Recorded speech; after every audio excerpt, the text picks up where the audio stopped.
இன்னும் 2 அல்லது 3 தினங்களுக்குள் காங்கிரஸ் கட்சியின் வேட்பாளர் பட்டியல் வெளியிடப்படும் என அக்கட்சியின் தமிழக தலைவர் EVKS இளங்கோவன் தெரிவித்துள்ளார். இது தொடர்பாக அவருடன் செய்தியாளர் ராஜா நடத்திய நேர்காணலை பார்க்கலாம். காங்கிரஸ் தேர்தல் அறிக்கை எப்பொழுது வேட்பாளர் பட்டியல்? காங்கிரஸ் தேர்தல் அறிக்கை என்பது தயாராகிவிட்டது. அதை நாங்கள் டெல்லியில் இருக்கின்ற எங்களுடைய கட்சியின் தலைவி சோனியா காந்தி மற்றும் ராகுல் காந்தி அவருடைய ஒப்புதலோடு இன்னும் ஒரு 4-5 நாட்களில் அதை வெளியிட்டுவிடுவோம். தேர்தல் அறிக்கையில் எது போன்ற சிறப்பம்சங்கள் இருக்கும்?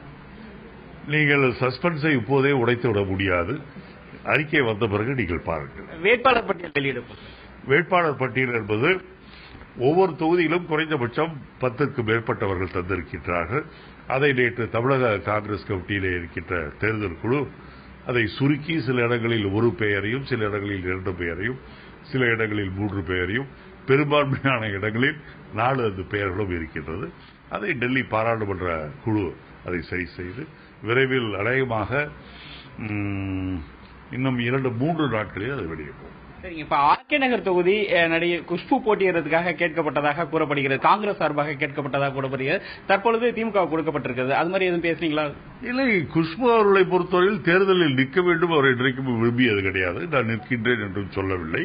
ஆனால் தமிழகத்திலிருந்து பல தொகுதிகளிலிருந்து அவர் பெயரில் அவர் நிற்க வேண்டும் என்று விருப்ப மனு கொடுத்திருந்தார்கள். அவரை பொறுத்தவரையில் காங்கிரஸ் தலைமை நிற்கச் சொன்னால் நிற்பேன் என்று சொன்னார். ஆகவே எங்கே நிற்க சொன்னாலும் நான் நிற்க தயார் என்று சொன்னார்.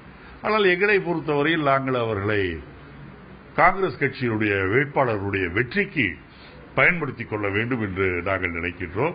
எதுவாக இருந்தாலும் சோனியா காந்தியும் ராகுல் காந்தியும் முடிவு செய்வார்கள்.